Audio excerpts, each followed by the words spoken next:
श्री ओम श्री गुरुभ्यो नमः। ओम सत्यै नमः। ओम असतो मा सत्तमय तमसो मा ज्योतिर्गमय मृत्योर्मोहितंगमय। ओम शांति शांति शांति। ब्रह्म सूत्र कक्षा 58।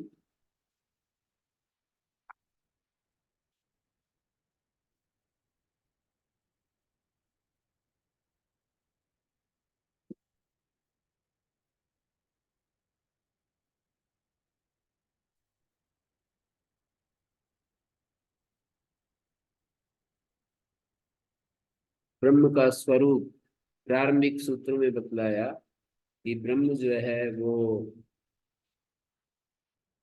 इस सृष्टि का कर्ता धर्ता संहर्ता है, जन्माद्यस्यता, और शास्त्र का कारण है ब्रह्म। शास्त्र योनित्वात् तत्व समन्वयात, और सारे वेदांत वाक्यों का तात्पर्य ब्रह्म में ही है। जो मुख्यतया जो तात्पर्य है, सारे वेदांत वाक्य ब्रह्म में ही समन्वित हैं। तो वेदांत वाक्य ब्रह्म के स्वरूप का वर्णन करते हैं। तो जैसा स्वरूप का वर्णन करते हैं वैसा ब्रह्म है। ब्रह्म का एक रूप बताया कि वो जन्म स्थिति प्रलय, इस जगत का जन्म स्थिति प्रलय करने वाला। एक बताया कि वो शास्त्र का कारण है या शास्त्र प्रमाण वाला है, शास्त्र से वो प्रमाणित होता है और शास्त्र का कारण है। शास्त्र उसी से उद्भूत हुआ है। बृहदारण्यक उपनिषद में कहा मैत्रेय को समझाते हुए कि ये सारे शास्त्र उसी के निश्वास की तरह हैं। ये जितने भी शास्त्र हमको दिखाई देते हैं प्रामाणिक, जो वेद उपनिषद, ये सारे के सारे उस ब्रह्म के निश्वास की तरह हैं। 10 शब्द वहां पर बोले हैं कि ये भी ये भी ये भी, मतलब संहिताएं भी हैं। और उसके साथ में मैंने गिने थे, हिसाब लगाया था, 10 चीजें गिना रखी हैं। सूत्र, अनुव्याख्यान, तो ये सब जो है उसके निश्वास की तरह है। तो शास्त्र योनित्वात् और उसका निश्वास एक ही बात होगी। और तत्व समन्वयात वो ब्रह्म है। सारे वेदांत वाक्यों का तात्पर्य ब्रह्म में ही है। वेदांत वाक्य ब्रह्म के स्वरूप को बताने के लिए हैं। तो वेदांत वाक्यों में जैसा ब्रह्म का स्वरूप वर्णन किया है वही ब्रह्म का स्वरूप निर्धारित होता है। तो जो भी वेदांत सैकड़ों वाक्य उस ब्रह्म के स्वरूप में बताते हैं कि वो सत्यम ज्ञानम अनंतम ब्रह्म, विज्ञानम आनंदम ब्रह्म, इस तरह के विज्ञानम आनंदम ब्रह्म इत्यादि बहुत सारे जो है ना, वो ब्रह्म के स्वरूप का वर्णन करने वाले, ये आनंदम ब्रह्म इति व्यजानात, और अंतर्यामी ब्राह्मण, और साक्षात अपरोक्षात ब्रह्म इत्यादि जो ब्रह्म के स्वरूप बताए हैं, वो सब के सब उस ब्रह्म में उन सब वाक्यों का तात्पर्य है। ब्रह्म के स्वरूप का बखान कर रहे हैं वे सारे वाक्य। तो इन्होंने ये कहा कि ब्रह्म चित स्वरूप है, ब्रह्म आनंद स्वरूप है। चित स्वरूप, ब्रह्म का स्वरूप जो बताया वो प्रारंभिक बहुत सारे सूत्रों में, ईक्षत्य अधिकरण में ब्रह्म का जो चेतन स्वरूप बताया कि ब्रह्म चेतन स्वरूप है और वही इस जगत का कारण है। ईक्षतेर ना शब्दम से लेकर के और आगे आने वाले सुतत्वाच्चय, इन सभी सूत्रों से ब्रह्म का चित स्वरूप वर्णन बताया, वही जगत का कारण है। फिर ब्रह्म का आनंदमय स्वरूप बताया, आनंदमय अभ्यासात इत्यादि सूत्रों से ब्रह्म का आनंदमय स्वरूप है, ब्रह्म का चित स्वरूप है। और ब्रह्म जो है, आकाश शब्द से भी ब्रह्म को कहा गया है, प्राण शब्द से ब्रह्म को कहा गया है, ज्योति शब्द से ब्रह्म को कहा गया है। ये भौतिक पदार्थों के भी वाचक होते हैं, लेकिन ये जहाँ इस प्रकार के लिंग दिखाई देते हैं, जहाँ हमें लौकिक पदार्थों में वो चिन्ह नहीं प्राप्त हो सकते हैं, तो वो ब्रह्म को ही हम कह सकते हैं। यहाँ पर ये कहा है कि जैसे प्राण शब्द की बात मैंने देखी, यहाँ पर आता है प्राणा, आकाश शब्द के समान प्राण भी अनेक स्थलों में ब्रह्म का वाचक है। प्राण से अभिप्राय है कि इस सारे अस्तित्व का जो को गति दे रहा है, इसका जो प्राण है, प्राण का मतलब जीवन है। सारे अस्तित्व में जो जीवन फूंक रखा है, मतलब आप देखिए भूमि में हम अन्न आदि डालते हैं और किस तरह से वो हरियाली में बदल जाता है, और फिर उसमें अन्न आता है, उसमें कैसे फिर दाने बन जाते हैं, उससे फिर जिस जाति का वो होता है उसी जाति का वो पेड़ बन जाता है, उसमें फिर फल फूल सारी प्रक्रिया चालू हो जाती है। तो उपनिषद में ऐसे कहा कि वो प्राण का प्राण है, हमारा जीवन प्राण से चल रहा है, लेकिन इस प्राण का भी वो प्राण है। और प्राणाय नमो यस्य सर्वमिदं वशे, प्राण को हम प्रणाम करते हैं जिसके सब कुछ नियंत्रण में है। तो यदि इस तरह से हम सोच देखते हैं ना इस ब्रह्म के स्वरूप को, कि जैसे सब कुछ नियंत्रण में है, अर्थात पृथ्वी अपने अक्ष पर घूम रही है और यहाँ से वर्षा के रूप में ऊपर पानी ऊपर जाता है और वर्षा वर्षा के रूप में वापिस आ जाता है, हवाएं चल रही हैं, और ये जो अंकुर फूट रहे हैं धरती में, और सब कुछ कितना सहज रूप से हो रहा है, कोई किसी प्रकार का खिंचाव तनाव नहीं होता है। ब्रह्म के जितने भी कार्य अर्थात सृष्टि में जो कार्य हो रहे हैं वो कितने सहज रूप से, इसलिए कहीं कहीं शांति पाठ में ये कहा गया है, शांति सूक्तों में ये कहा गया है कि ये भी शांति से युक्त है, ये भी शांति से युक्त है, ये भी शांति से युक्त है। मैं थोड़ा अशांत हूँ, जो जीव के रूप में जो मनुष्य, इस शरीर में जो जीव है वो अशांत होता है, क्योंकि उसका मन थोड़ा विकास को प्राप्त हो गया और वो ठीक ठीक चीजों को देख नहीं पाता है, और ठीक ठीक इच्छाएं नहीं कर पाता है, ठीक ठीक नियंत्रण नहीं हो पाता है। प्रकृति के मनुष्येतर जितना भी जीव जगत है, जितना भी जड़ जगत है, वो सारा सारा अपने स्वभाव में रहता है, अपने स्वाभाविक रूप में कार्य करता है। लेकिन मनुष्य उस स्वभाव से च्युत हो गया है, अविद्या के कारण से स्वभाव से च्युत हो गया, तो इसलिए वो सहज रूप में नहीं रह पाता। वो मतलब उसकी इच्छा पूर्ति होती है तो सुखी होता है, इच्छा पूर्ति नहीं होती है तो दुखी होता है, और कोई उससे आगे भागता है, आगे दौड़ में निकल जाता है तो दुखी होता है, और कोई अपना आदमी पीछे रह जाता है तो दुखी होता है, अपने आदमी को कष्ट होता है तो दुखी, दूसरे आदमी को कष्ट होता है तो सुख होता है। मतलब इसका विचित्र है मनुष्य के सोच विचार का जो ढंग है, वो पूरा प्रकाश भी नहीं और पशुओं की तरह पूरा अंधेरा भी नहीं। मानी वो अपने पशु जैसे अपने स्वाभाविक ज्ञान से चलते हैं, स्वभाव प्रदत्त ज्ञान से चलते हैं। और इस सृष्टि में मैं ये कहूंगा कि मनुष्य के सिवा सारी सृष्टि आनंद से भरी हुई है। समय समय पर उनको जो कष्ट आते हैं उनको यदि हम एक तरफ कर दें, समय समय पर जैसे ज्यादा सर्दी, ज्यादा गर्मी, ज्यादा कोई ओला पड़ते हैं, कोई कुछ हो जाता है, भूकंप आ जाता है, उन उन अवसरों को छोड़कर बाकी सारी सृष्टि, कोई शक्तिशाली आक्रमण करता है, जैसे शेर हिरण पर आक्रमण करता है, कोई क्रोकोडाइल जो है किसी दूसरे प्राणी के ऊपर आक्रमण करता है, उन प्रसंगों को छोड़ दो जो जीवन के ऊपर अटैक करते हैं। बाकी तो सृष्टि कितनी सहज है, कितनी आराम से स्मूथली बह रही है।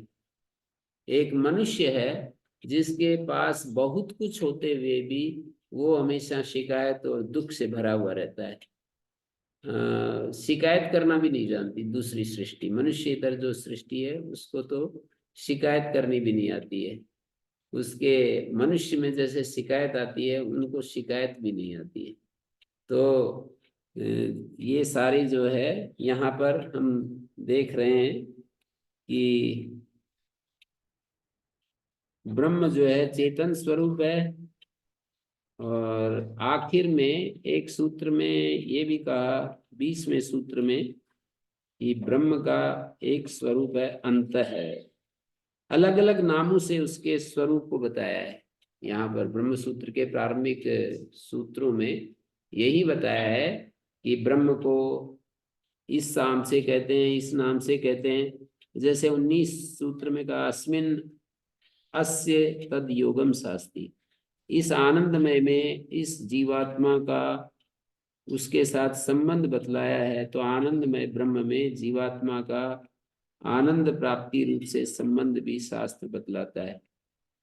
अस्मिन अस्य च तद योगम शास्ति। अस्मिन अस्य च तद योगम शास्ति। 19वें सूत्र में कहा कि इस आनंदमय में इस जीवात्मा का तद योग, उसके साथ जो संबंध बतलाया है। तो माने आनंदमय पद से तैत्तरीय उपनिषद के उक्त प्रसंग में जीवात्मा का ग्रहण नहीं होता। तो उसका उपसंहार सूत्रकार ने ऐसे किया, एक हेतु देते हुए, कि वो उसका जो योग बतलाया है, इसका मतलब ये होता है, योग बतलाने से उसको योग बतलाया है, अस्मिन अस्य च तद योगम शास्ति। मानी आनंदमय ब्रह्म में जीवात्मा का आनंद प्राप्ति रूप से संबंध की जो बात कही है, तो उससे पता लगता है कि ब्रह्म आनंदमय है।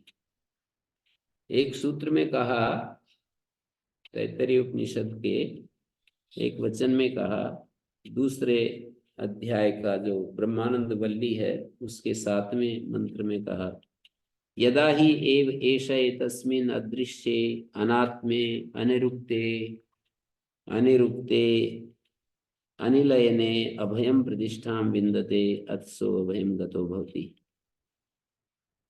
इस अदृश्य अनात्म अनिरुक्त अनिलयन उस ब्रह्म में जब अपनी प्रतिष्ठा पाता है ये जीव, तो अभय हो जाता है। तो इससे पता लगता है कि कोई अस्तित्व में है जो आनंदमय है, जिसके बारे में ये कहा कि उसके साथ जब इसका संबंध होता है तो जीव भी वैसा ही आनंदमय हो जाता है। अस्मिन अस्य तद योगम शास्ति।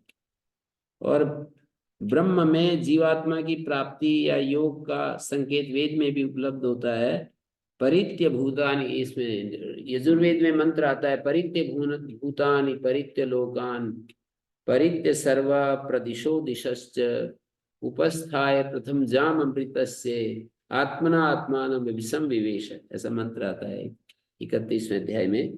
तो वहां पर ये कहा 32वें अध्याय में 11वां मंत्र, परित्य भूतानि परित्य लोकान, सारे जो भूत हैं और सारे जो लोक हैं, सारे भूत लोक लोकांतर दिशा, परित्य सर्वा प्रदिशो दिशश्च, दिशाएं उपदिशाएं, उन सबको जानकर उपस्थाए परमात्मा की प्रथम वाणी जो वेद के आदेश के अनुसार आचरण करता हुआ उपस्थाए। प्रथम जाम ऋतस्य, परमात्मा की जो प्रथम जा वाणी है, प्रथम उत्पन्न जो वाणी है, प्रथम वाणी वेद के आदेश के अनुसार आचरण करता हुआ आत्मज्ञानी, आत्मना आत्मान अभिसंवेश विवेश, आत्मज्ञानी अपने आप से परमात्मा में प्रवेश कर जाता है। आत्मना आत्मानम, अपने आप से अपने द्वारा आत्मानम अभिसंविवेश, परमात्मा में संवेश। द्वैत परक भी ठीक है, अद्वैत परक भी ठीक है, इसमें हम नहीं जाएंगे, इस झगड़े में पड़ने की जरूरत नहीं है। जब अद्वैत परक कहते हैं तो उन्हीं वाक्यों का अद्वैत परक भी अर्थ संभव है और उन्हीं वाक्यों का द्वैत परक। भक्ति वाले लोग उन वाक्यों को द्वैत परक लगाएंगे, और जो ज्ञान वाले लोग हैं, ज्ञान प्रधान दृष्टि से देखते हैं मंत्रों के स्वरूप को, वो उसको अद्वैत परक लगाएंगे। भक्ति द्वैत के बिना नहीं हो सकती, और ज्ञान के लिए अद्वैत चाहिए, एकत्व चाहिए, कैवल्य चाहिए। ज्ञान के लिए हमें एकत्व अवस्था अभिप्रेत होती है। कुछ भी नहीं है, एक के सिवाय कोई भी नहीं है, ऐसी हमारी अंतः स्थिति बन जाए तो ये ज्ञान कहलाएगा। और पूरा आदमी समर्पित कर दे अब सुने हुए भगवान के प्रति, सुने हुए भगवान के प्रति अपने आप को अर्पित कर दे, तो ये भक्ति हो जाती है। और दूसरी तरफ जो जो चीजें जानने में आती हैं, उन सब से अपने आप को अलग करके केवल हो जाए, असंग हो जाए। जो चीजें जानने में आ रही है, जैसे पेड़ पौधे, शरीर, मन, बुद्धि, विचार, भाव, भावनाएं, इच्छाएं, इन सब से असंग हो जाए, केवल हो जाए, उन सब को दृष्टा बनकर निहारता रहे, ये ज्ञान हो गया। और अपने आप को असंग करने की बजाय, सब चीजों से असंग करने की बजाय सब चीजों के प्रति समर्पित हो जाए, सब में मौजूद ईश्वर के प्रति अर्पित हो जाए, तो इतनी बात है। तो इसलिए हमारे को द्वैत अद्वैत के चक्कर में ना पड़ करके एक बार समझ ली कि भाई द्वैत परक भी व्याख्या संभव है, अद्वैत परक भी शब्दों की व्याख्या संभव है, और भक्ति में भी उद्धार है और ज्ञान में भी उद्धार है। तो इतना सरल है, इतना सहज है, फिर कोई बात ही नहीं रहती है। ना तो किसी के साथ टकराव है, ना किसी प्रकार का उलझन है। आपकी प्रकृति किस तरह से, आपकी प्रकृति किस तरह से देख रही है चीजों को, आपको किस में रुचि है। आप भक्ति प्रधान है तो निरंतर भाव से भरे रहें, रस से भरे रहें, परमात्मा के प्रति अर्पित बने रहें। कितने भी ज्ञानी हो जाएं, कितने भी हम इन सारी चीजों से एक प्रकार का जो मैं मेरे का संबंध है, इसको हटाकर एक केवल मात्र परमात्मा के प्रति ही संबंध स्थापित कर लें, कितना समाधान है।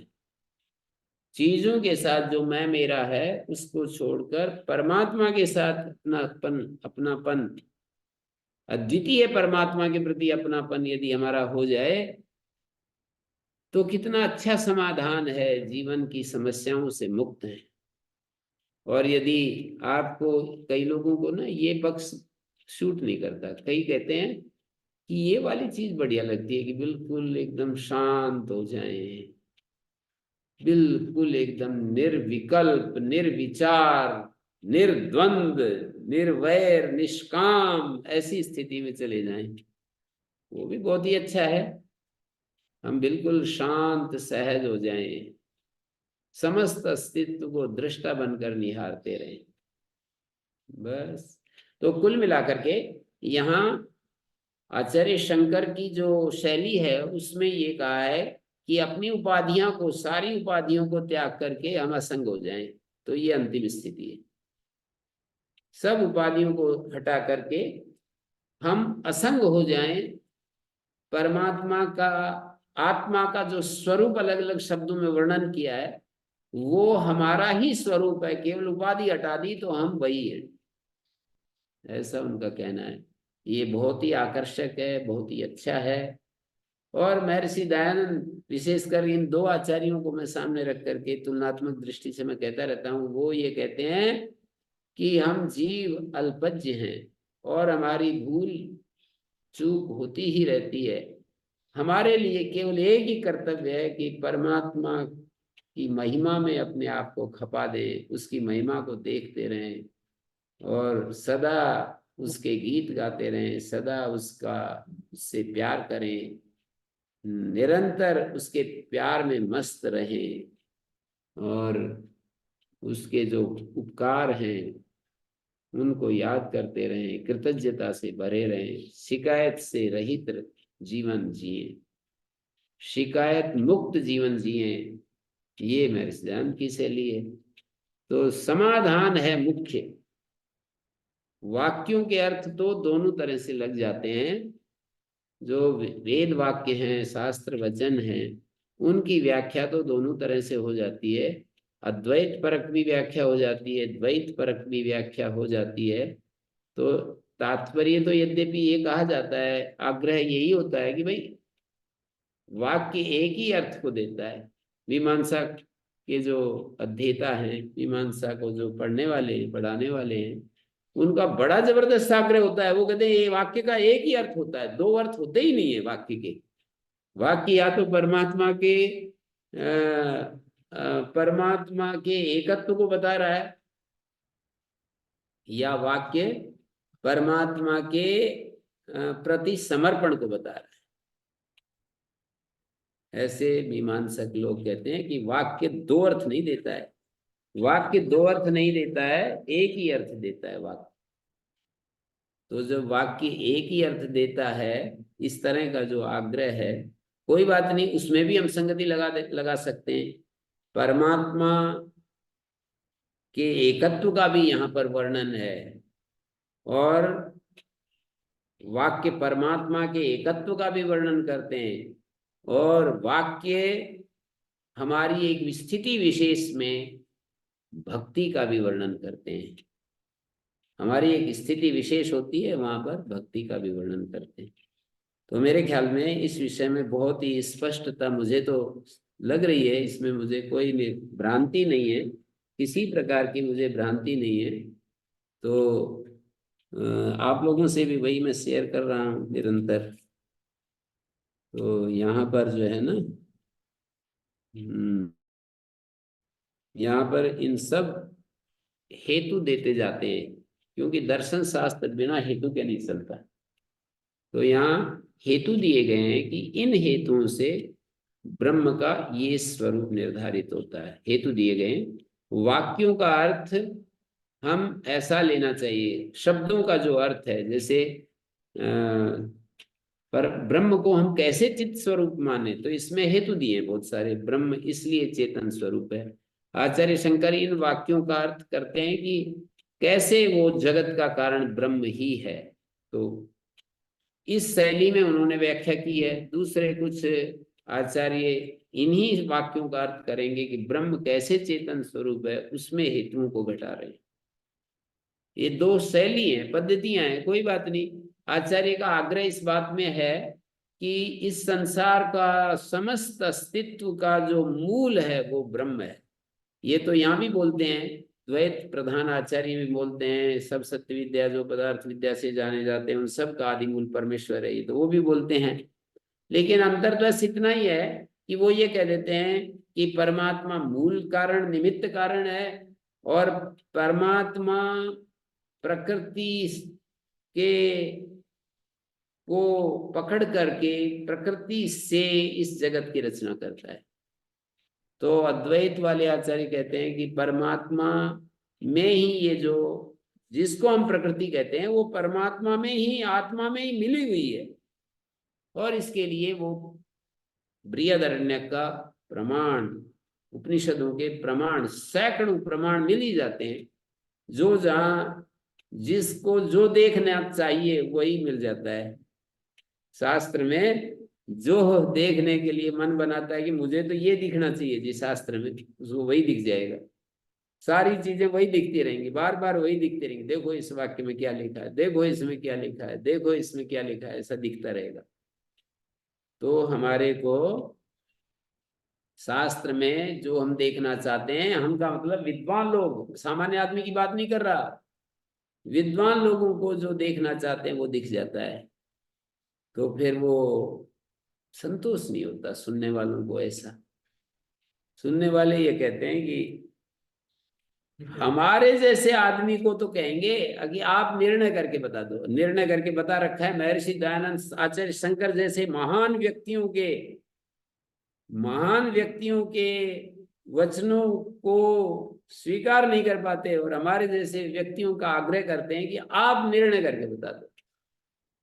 ये समस्या है मनुष्यों की। तो देखिए, यहाँ पर मैं कह रहा था कि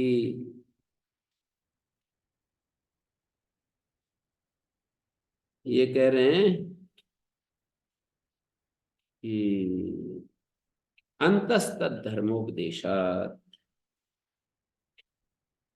ये जो उसके धर्मों का उपदेश होने से, अंत है अंदर, अंत पद के प्रसंग में अंदर कहा गया उपास्य देव ब्रह्म होना चाहिए।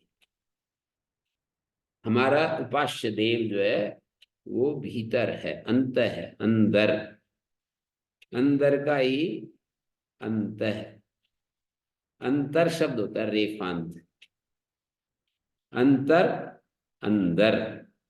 तो वो परमात्मा हमारे भीतर है, वो हमारा उपास्य देव है। उसके धर्म का उपदेश होने से, ब्रह्म के धर्म जो सत्य चित आनंद, उसके जो धर्म तो नहीं है ये, उसके स्वरूप हैं, पर यहाँ पर तद धर्मोपदेशात का मतलब अभिप्राय इनका यही है कि ब्रह्म के विशेषताओं का उपदेश किया गया है। धर्म का मतलब उसकी विशेषताओं का वर्णन किया है।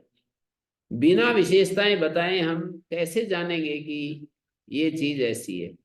हमें विशेषताओं को जानना ही पड़ता है ना। तो यही बात यहाँ पर कह रहे हैं कि या येषु अंतर आदित्य हिरण्मया पुरुषो दृश्यते हिरण्य समश्रु हिरण्य केशा आप्रणखात सर्वैव सुवर्णा तस्य यथा कप्यासं पुंडरीकमेव अक्षिणी पुंडरीकमेव अक्षिणी तस्ुदितीनां स ये सर्वेभ्यः पापेभ्यः उदिति है वह सर्वेभ्यः पापो या एवं वेद। ऐसे उपनिषद में वाक्य आते हैं। ये उपनिषद वाक्य मैंने सुना है।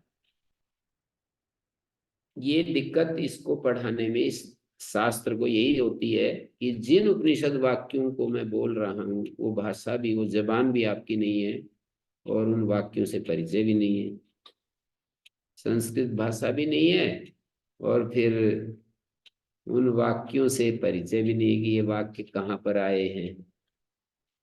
वो जो है ना, मीमांसा शास्त्र पढ़ने के लिए वाक्यों का परिचय होना चाहिए, जो ब्राह्मण ग्रंथ के वाक्य हैं। वेदांत शास्त्र पढ़ने के लिए उपनिषद वाक्यों का परिचय होना चाहिए। यदि कोई व्यक्ति मीमांसा शास्त्र पढ़ रहा है और उसको ब्राह्मण ग्रंथों के वाक्यों का परिचय नहीं है और कात्यायन श्रोत सूत्र के वाक्यों का परिचय नहीं है। मुझे बताया एक बार युधिष्ठिर मीमांसक, जो आर्य समाज के बहुत बड़े विद्वान थे, कि कोई मीमांसा शास्त्र पढ़ना चाहता है तो उसको पहले कात्यायन स्रोत सूत्र पूरा देखना चाहिए, समझना चाहिए। एक यजुर्वेद पूरा उसका स्वाध्याय होना चाहिए और ब्राह्मण ग्रंथ शतपथ ब्राह्मण कम से कम एक ब्राह्मण का अध्ययन करना चाहिए। इतनी तीन आधार, मतलब कात्यायन सूत्र, शतपथ ब्राह्मण और यजुर्वेद, उन शब्दों का परिचय होना चाहिए। और शब्दों का परिचय होने के बाद मीमांसा शास्त्र पढ़ेंगे तो समझ में आएगा, नहीं तो कुछ भी नहीं पता पड़ेगा। ऐसे ही मैं ये कहता हूं कि ब्रह्म सूत्र को पढ़ने के लिए, वेदांत दर्शन को पढ़ने के लिए हमें कम से कम 11 उपनिषदों के वाक्यों से परिचित होना चाहिए कि वो क्या कह रहे हैं। गीता से परिचय होना चाहिए। गीता और उपनिषद के वाक्यों का परिचय होगा तो हम जो है इस ब्रह्म सूत्र को समझने की स्थिति में आ सकते हैं।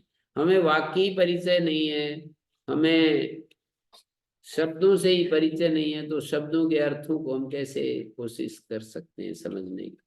कुछ पता ही नहीं चलता है।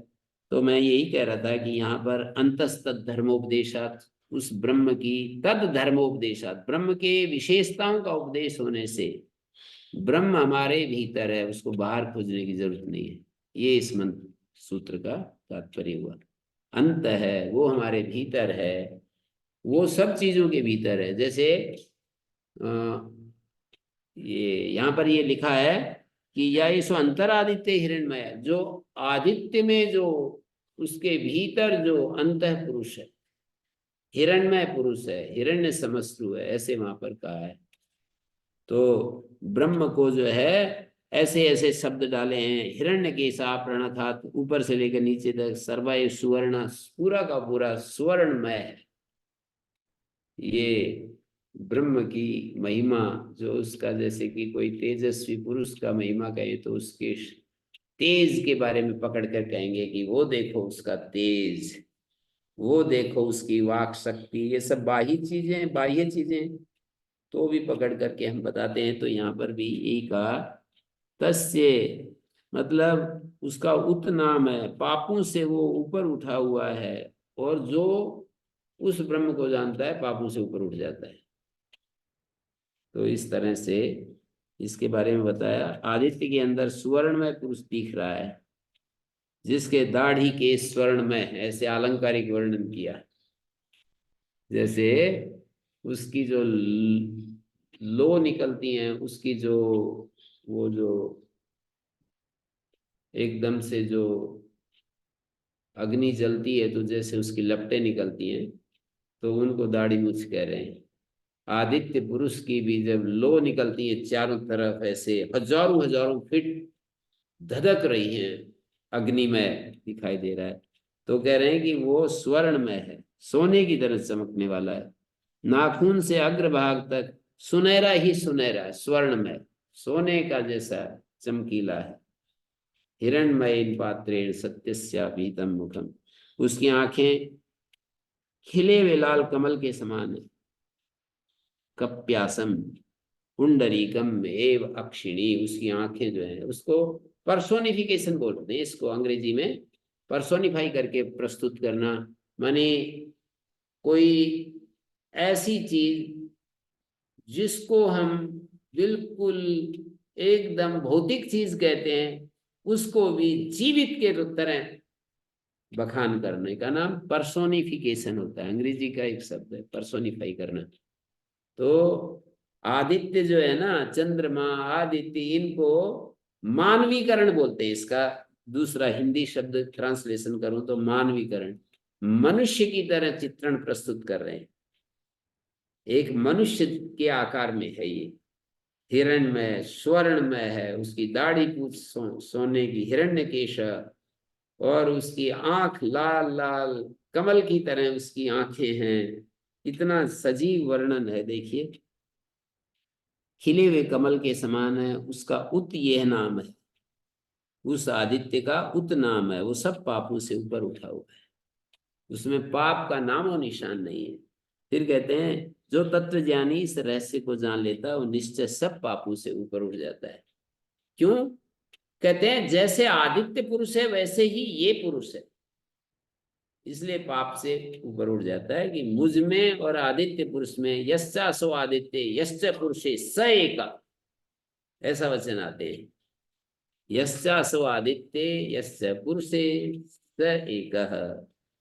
तो सातवें खंड में छांदोग्य उपनिषद में कहा अथ्यायेषु अंतरक्षिणी पुरुषो दृश्यते, ये तो था छांदोग्य उपनिषद के छठे अध्याय के सातवें मन, उसमें छठे अध्याय के सातवें खंड में, छठे और सातवें खंड में ये बात मैंने कही। यह स्वंतर आदित्य हिरण्मया पुरुषो दृश्यते, हिरण्य समश्रु हिरण्य केशा प्रणघात सर्व एव सुवर्ण, तस्य यथा कप्यासम पुंडरीकम एव अक्षिणी, लाल लाल खिले हुए कमल की तरह उसकी आंखें हैं। आदित्य की आंखें बता रहे हैं, उसको स्वर्ण में बता रहे हैं, उसको दाढ़ी मूछ बिल्कुल सोने की बना बता रहे हैं। ये अलंकारिक वर्णन बोलते हैं इसको, मतलब एकदम उसको पर्सोनिफाई करके देख रहे हैं उसको, मन मानवी चित्रण प्रस्तुत कर रहे हैं। तो आदित्य के अंदर जो स्वर्णमय पुरुष दिख रहा है, ऐसा ऐसा जो पुरुष है, उसका जो उपासक है वो भी ऐसा ही हो जाता है, आदित्य जैसा पाप मुक्त हो जाता है। इसी तरह से ये कहा अथया यशो अंतरक्षिणी पुरुषो दृश्यते, हमारी आंख में जो पुरुष दिखाई देता है, दिखाई देता है का मतलब दृष्टित्वेन दृश्यते, ये जोड़े बिना बिल्कुल इस वाक्य का कोई अर्थ नहीं निकलेगा। हमारी आंख में दृष्टा के रूप में जो पुरुष दिखाई देता है, दृष्टा देखने वाले के रूप में जो पुरुष बैठा हुआ है, आंख में देखने वाले के रूप में जो पुरुष बैठा हुआ है, तो उसके लिए कह रहे हैं कि ये सो अंतर अक्षिणी पुरुषो दृश्यते तस्य तस्य तदेव रूपम यद अमुष्य रूपम, उसका भी वही रूप है जो अमुष्य रूपम, अमुष्य माने उस आदित्य पुरुष का रूप है। आंख में बैठे हुए पुरुष का भी वही रूप है जो आदित्य पुरुष का रूप है। यन नाम तन नाम, जो उसका नाम है वो इसका नाम है। तो ये जो आंख के अंदर पुरुष दिख रहा है इसका वही रूप है जो आदित्य पुरुष का है, जो उसका नाम है यही नाम है। तो अधिदैवित और अध्यात्म के रूप में उपास्य ब्रह्म का वर्णन किया। यद अधिदैवत पक्ष में तो आदित्य को ले लिया, अध्यात्म पक्ष में पुरुष को ले लिया, हमारे इस शरीर को ले लिया। और यद ब्रह्मांडे तत्पिंडे, जो अधिदैव में है वही इति अधिदैवतम अथ अध्यात्मम, इस तरह से उपनिषदों की शैली है। अधिदैवत को क्लोज करके अब अध्यात्म पर आ जाए, सुनिए, ऐसे कहेंगे। ये तो अधिदैवत हुआ, अब अध्यात्म के बारे में सुनिए। तो वहां पर जो है ये अधिदैवत और अध्यात्म के रूप में उपास्य ब्रह्म का वर्णन हुआ। आदित्य प्रतीक है और अध्यात्म में चक्षु, मतलब अधिदैवत में आदित्य हमारे सिंबल है और ये अध्यात्म में चक्षु सिंबल है। अध्यात्म, और फिर एक जगह मैं बोल रहा हूं बार बार, मैं तो ध्यान दिला रहा हूं, यस्य सो आदित्य यस्य पुरुषे स एक, जो आदित्य में पुरुष है और जो हमारी आंख में पुरुष है वो एक ही। तो वैदिक साहित्य में ब्रह्म का मुख्य नाम ओम कहते हैं। तो उसके जप के द्वारा ब्रह्म की उपासना की जाती है।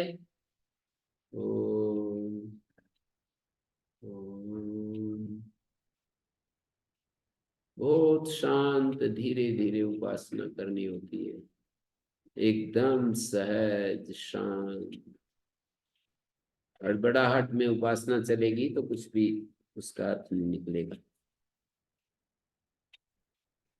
तो फिर ऋग ब्राह्मणों में उसको प्रणव और साम ब्राह्मणों में उसको उद्गीत का है।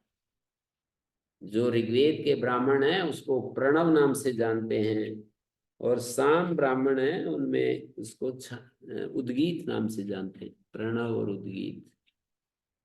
तो उद्गीत उपासना का प्रसंग में ये पूछा कि आदित्य के अंदर या चक्षु के अंदर जिस उपास्य का निर्देश किया वो ब्रह्म समझना चाहिए या कोई ऐश्वर्य आदि प्राप्त जीवात्मा ही है। अपने ऐश्वर्य को पाकर के जो जीवात्मा ने अपनी शक्तियों को बढ़ा लिया है वो जीवात्मा आदित्य में पुरुष रूप, आंख में पुरुष रूप में बैठा है, या फिर उसको उसको जो है उपास्य देव समझना चाहिए। तो है जिसकी हम उपासना करते हैं वो उपास्य देव के रूप में बैठा है, या जीवात्मा जिसने अपनी शक्तियों को बढ़ा लिया है वो बैठा है।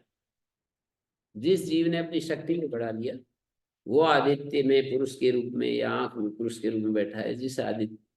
जिस जीवात्मा ने अपनी शक्तियों को बढ़ा लिया है, विभूति संपन्न जीवात्मा। ये पूर्व पक्ष के रूप में दो विचार सामने रखे। तो पूर्व पक्ष तो यही कहेगा कि भाई जीवात्मा जिसने अपनी शक्तियों को बढ़ा लिया वही आदित्य में पुरुष है, या हमारी आंख में जो बैठा हुआ है वो पुरुष है, ब्रह्म नहीं होना चाहिए। क्योंकि उस संदर्भ में पुरुष के रूप का वर्णन है, ऐसे ऐसे किया है कि हिरण्य समश्रु हिरण्य केशा, ऐसे ऐसे शब्द आए हैं उस प्रसंग में। तो पुरुष के रूप का वर्णन होने से हम ऐसा नहीं ले सकते कि कोई परमात्मा ही वहां बैठा है। जीवात्मा का ही समझ में आती है कि जिसने अपनी शक्तियों को विकसित कर लिया उसका ही समझ में आ रहा है। तो यहाँ पर कह रहे हैं अक्षी पुरुष का भी वही रूप बतला दिया। तो जीवात्मा में सधेय अवस्था के आधार पर रूप व्यवहार संभव, जीवात्मा में देह के साथ लेकर के रूप व्यवहार संभव है, ब्रह्म में नहीं। तो ब्रह्म नहीं माना जा सकता ऐसे हैं। एकत्व रूप शंकर जी शंकराचार्य ऐड करेंगे तब तो फिर वो ब्रह्म माना जाएगा। हाँ वो तो है ही, एकत्व के रूप में वो तो कहा ही है फिर आगे चलकर उनको तो ये तो पता है। पूर्व पक्ष है, पूर्व पक्ष है ये, कि ये जो है ना उसके दाढ़ी मूछ बताई, उसके ऐसा बताया वैसा बताया, तो इसलिए कोई जीवात्मा जिसने अपनी शक्तियों को बढ़ा लिया वो कोई होना चाहिए, परमात्मा नहीं होना चाहिए, ये तो पूर्व पक्ष है। लेकिन इसी का सिद्धांत पक्ष ये बनेगा कि वो जो वर्णन है वो तो केवल आलंकारिक वर्णन कर दिया है किसी चीज की, स्थूल बुद्धि वालों के लिए समझाने के लिए वो वर्णन कर दिया है, वो तात्विक वर्णन नहीं है। मतलब वो वर्णन वैसा नहीं है कि हूबहू आप शब्दों पर की कठोरता के ऊपर ही चलने लग जाओ, क्योंकि दूसरी जगह उसको अशब्दम स्पर्शम अरूपम अव्ययम ऐसे ऐसे आता है, अशब्दम स्पर्शम अरूपम अव्ययम ऐसे आता है, तो अरूप कहा है उसको। फिर इन पुरुषों का अन्य आधार बताया है, आदित्य और चक्षु, आदित्य पुरुष और चक्षु पुरुष आदित्य में स्थित है, वो चक्षु में अलग अलग आधार बता दिया। एक को आदित्य, एक पुरुष का आधार आदित्य को बता दिया, एक पुरुष का आधार चक्षु को बता दिया, अलग अलग आधार बता दिए। पकड़ में आ रही है होगी बात। ब्रह्म हम नहीं मान सकते, क्योंकि ब्रह्म तो अशब्द स्पर्श रूप अव्यय ऐसा ऐसा कहा है, और यहाँ तो ये सब उसका रूप आकार आदि दिखाई दे रहे हैं।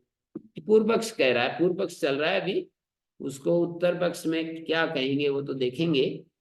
तो उन्होंने कहा कि आदित्य में स्थित है, चक्षु में स्थित है ब्रह्म, और पुरुष के किसी अन्य में आधारित नहीं रहता, ब्रह्म तो निराधार है, सबका आधार है वो, या उसका कोई आधार नहीं है, ऐसे कहते हैं। ऐसे कहते हैं ना, भूमा किसमें रहता है, किसमें प्रतिष्ठित है, किसी में नहीं, अपने में। भूमा किसमें प्रतिष्ठित है, बोले किसी के सहारे पर नहीं टिका हुआ, भूमा तो स्वमहिमनी अथवा अमहिमनी, अपनी भी महिमा में नहीं, भूमा तो बस है मात्र है, उसके लिए कोई आधार आधे ही नहीं चलता है। तो दो चीज नहीं हो सकता, हम्म भूमा दो नहीं हो सकता, एक ही। एक ही होता है। तो उसके विषय में कहा कि स भगवा कस्मिन प्रतिष्ठिता, भगवान वो भूमा किसमें प्रतिष्ठित है, स्वे महिमनी अपनी महिमा में, यदि वह अमहिमनी, या और भी ज्यादा अच्छे से कहें तो कहें अपनी भी महिमा में नहीं है, वो तो बस है। भूमा के लिए है से ज्यादा और अच्छा शब्द, सत से ज्यादा और कोई अच्छा शब्द मिलेगा नहीं। सत चित आनंद, यदा अन्यत यदा ही नान्यत पश्यति नान्यत शृणोति नान्यत विजानाति स भूमा, जब कोई और नहीं सोचता देखता सुनता, वो भूमा की स्थिति आती है। जब हम शांत हो गए, यदा ही नान्यत पश्यति नान्यत शृणोति नान्यत विजानाति, जब कोई और ज्ञान नहीं होता, और नहीं बात, कोई ध्वनि हमारे कानों में नहीं सुनाई पड़ती, हमारी आंखें किसी रूप को नहीं देखती, आंख बंद करने के बाद भी रूप दिख सकता है, जब हमारी आंखें किसी रूप को नहीं देखती, और शांत होने के बाद भी शब्द सुन सकते हैं, जब हमारे कान किसी और को नहीं सुनते, इतनी शांत तन्मय जो अवस्था है, उसको यहाँ पर ब्रह्म शब्द से कहना चाहते हैं। तो ब्रह्म तो ऐसा है, पर यहाँ तो देखो हिरण्य समश्रु हिरण्य केशा प्रणखात कप्यासम अक्षिणी, उसकी आंखें जो हैं ऐसे हैं, पुंडरीकम इव पुंडरीकम पुंडरीकम एवं अक्षिणी, तो इसको कह रहे हैं अपनी महिमा में प्रतिष्ठा है, किसी अन्य एक देशी वस्तु पर नहीं, सर्वत्र व्यापक है, नित्य है। आदित्य पुरुष और अक्षी पुरुष के ऐश्वर्य का मर्यादित रूप बताया है, कि आदित्य पुरुष और अक्षी पुरुष को एक मर्यादा में बांध कर प्रस्तुत कर दिया, इसलिए भी वो ब्रह्म तो नहीं हो सकता। ये एक मतलब तर्क दिया जाता है कि एक मर्यादा, मर्यादा का मतलब एक सीमा, एक दायरा, एक एरिया बताया जा रहा है ना, मर्यादित बताया है। आदित्य पुरुष के ऐश्वर्य के विषय में कहा ये उन सब लोगों का स्वामी है जो उस आदित्य के परे है, कि ये उन सब लोगों का स्वामी है। कौन? आदित्य पुरुष सब लोगों का स्वामी, उसके लिए ऐसे बताया है। और अक्षी पुरुष के विषय में भी कहा कि अक्षी पुरुष उन लोगों का मालिक है जो उससे नीचे हैं, और मनुष्य की कामनाओं का उसके विपरीत ब्रह्म के ऐश्वर्य की ओर, मनुष्य की कामनाएं और ब्रह्म के ऐश्वर्य सीमा या मर्यादा उसकी, ब्रह्म की कोई ऐश्वर्य की सीमा नहीं, उसका कोई मर्यादा नहीं। और यहाँ तो जो है ना, अक्षी पुरुष के बारे में ये कह दिया कि जो उन लोगों का वो मालिक है जो उससे नीचे हैं, या मनुष्य की कामनाओं का वो मालिक है, ऐसे समझ लो।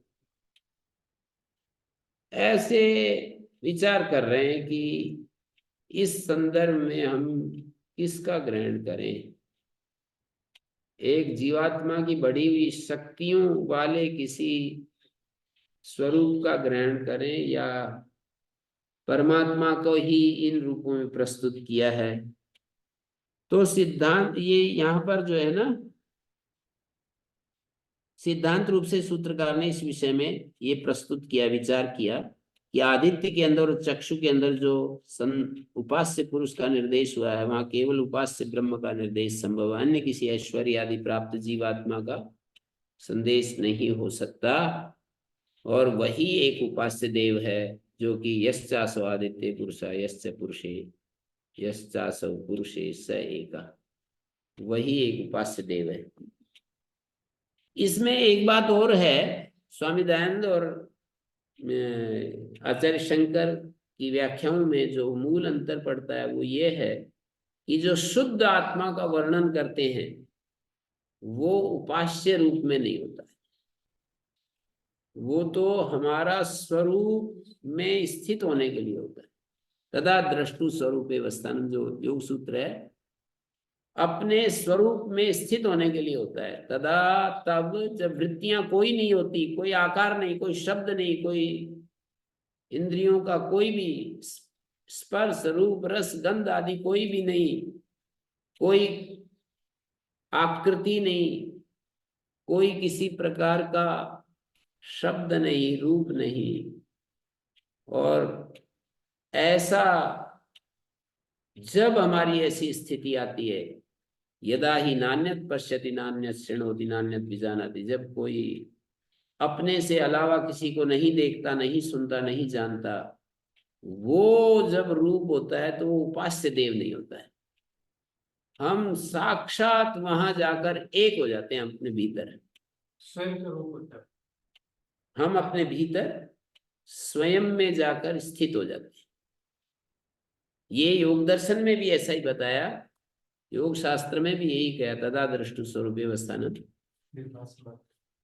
केवल चिन्मय मात्र, चैतन्य मात्र, स्वरूप शून्य निर्भास मात्र। हाँ, स्वरूप शून्य निर्भास मात्रम, तो समाधि के प्रसंग में कहा है। मैं इसको कह रहा हूं तदा द्रष्टु स्वरूपे अवस्थानम, दृष्टा दृषि मात्रा शुद्ध, उसका एक प्रत्यानुपश्य वृत्ति सारूप्य रूप है और एक उसका शुद्धतम रूप है। तो पुरुष के शुद्धतम रूप को उपास्य नहीं बताते। पुरुष का जो शुद्धतम रूप है वो तो जे ब्रह्म है, मानी केवल वो, हम उस रूप में जाकर के वहीं ठहर सकते, स्थित हो सकते, उसकी उपासना नहीं करनी होती है। और जो ब्रह्म के गुणों के साथ रूप हैं कि वो इस संसार का कर्ता धर्ता संघर्ता है, शास्त्र का कारण है, वो परमात्मा हमारा प्रियतम है, वो परमात्मा से ज्यादा और कोई आकर्षक तत्व हमारे अस्तित्व में मुझे नहीं लगता है, इस तरह जब उसकी महिमा हम गाते हैं, उसके अनंत उपकार हैं, जहां देखें वहीं उसकी कृपाएं बरस रही होती हैं। हम उसके रूप को जब देखते हैं, उसके स्वरूप को जब देखते हैं तो ग्रेटिट्यूड से भर जाते हैं। इस तरह से अपने शरीर को पकड़ कर देखें तो कैसी सहज क्रियाएं हो रही हैं। रोटी जैसी चीज डाल दें खून में बदल जाती हैं। माताएं गर्भ धारण करती हैं और बच्चे बन करके तैयार होकर के गर्भ से बाहर आ जाते हैं। और ये सब शब्द सुन रहे हैं हम, कैसे मस्तिष्क में ज्ञान का निर्माण होता चला जाता है। कितनी जबरदस्त इस अस्तित्व में ये व्यवस्थाएं हैं। कानों के माध्यम से शब्द जाते हैं और वो ज्ञान में चेंज हो जाते हैं, समझ में चेंज हो जाते हैं। जब ब्रह्म को उपास्य के रूप में देखें तब तो हिरण्य समस्वय से चिंतन कर सकते हो उनके साथ में। उपास्य के रूप में उपास्य के रूप में जब देखेंगे तो ये सारी जो विशेषताएं मैं बोल रहा हूँ तो उसकी चिंतन करते हैं, करते ही हैं। और वो जब उपास्य, वो तो हिरण्य समश्रु आदि तो उसका जो स्वरूप तो है केवल वो आदित्य का जो रूप है ना, जो हमें दिखाई देता है आकाश में चमकता हुआ, वही हिरण्य समश्रु।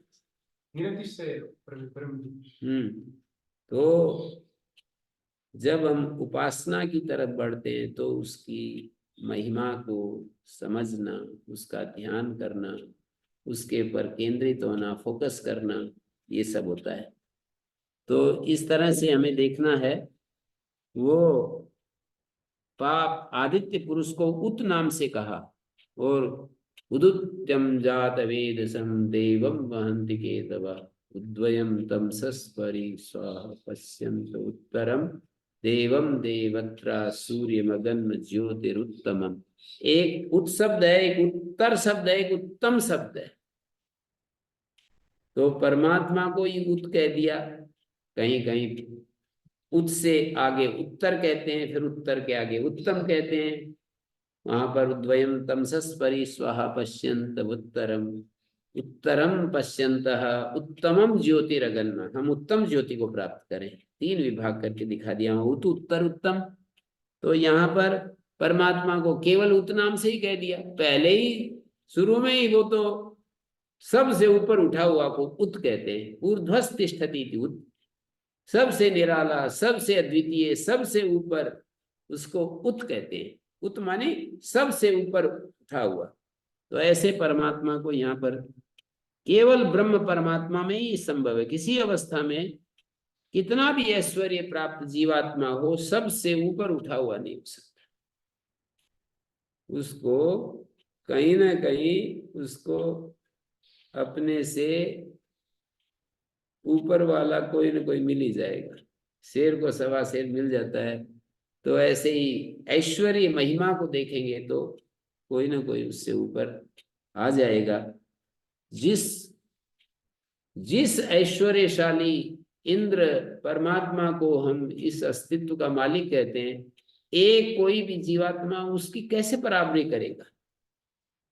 एक जीवात्मा कितना भी और लोगों से तो महान हो सकता है, पर उस परमात्मा की तो कहीं भी कुछ भी तो बराबरी नहीं हो सकती ना। तो ऐसा ये कह रहे हैं। तो इसका अतिदेश उपनिषदकार ने अक्षी पुरुष में किया है। सर्व पापोदित, सभी पापों से वो ऊपर उठा हुआ है। तो इसका अतिदेश उपनिषदकार ने अक्षी पुरुष में किया। यन नाम तन नाम, माने एक ही पुरुष का आदित्य और चक्षु में वर्णन है, जो सारी पापों से दूर है। ये स्थिति केवल ब्रह्म में संभव है। तो निष्पाप हमारा जो, अब ये कहते हैं अद्वैत वाला, हमारा ही वो स्वरूप है, ये भी कितना आनंददायक चीज होगी। अरे हमारा तो निष्पाप रूप है।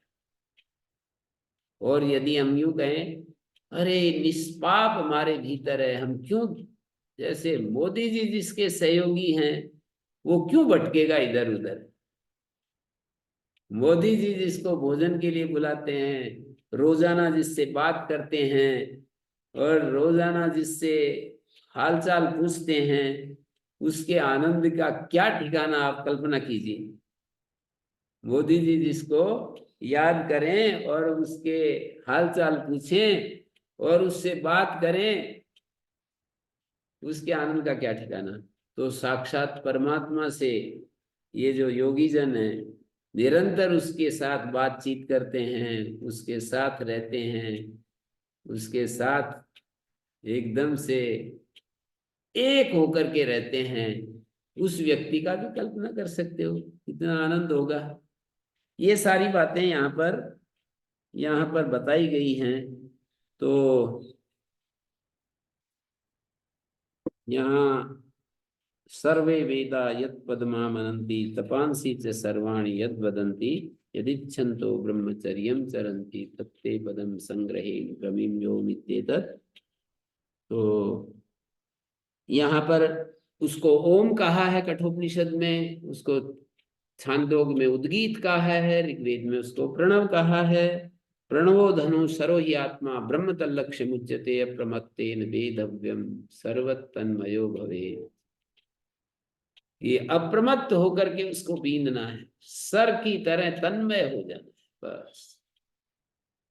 तो ऐसे अंतस्तत् धर्मोपदेशात, ये जो सूत्र मैंने एक एक सूत्र पकड़ करके, हम तो आनंद से चर्चा करेंगे, क्या कोर्स खत्म थोड़ी करना है हमें। अपना आनंद में जो है ना, भगवान गाने। हाँ भगवान के गुणगान गाने। कई लोगों को कोर्स खत्म करने की चिंता रहती है कि कोर्स कब खत्म होगा। पढ़ लिया आपने? हैं? पढ़ लिया? तो इस तरह से ये जो है हमने इसको आपके सामने रखा। ऐसे ही हम थोड़ा थोड़ा करते जाएंगे। यहीं पर अब हमें विराम दे देना चाहिए समय के अनुसार। ओम शांति शांति शांति। नमस्ते आचार्य। ओम प्रणाम आचार्य जी। प्रणाम ओम भगवान प्रणाम। प्रणाम।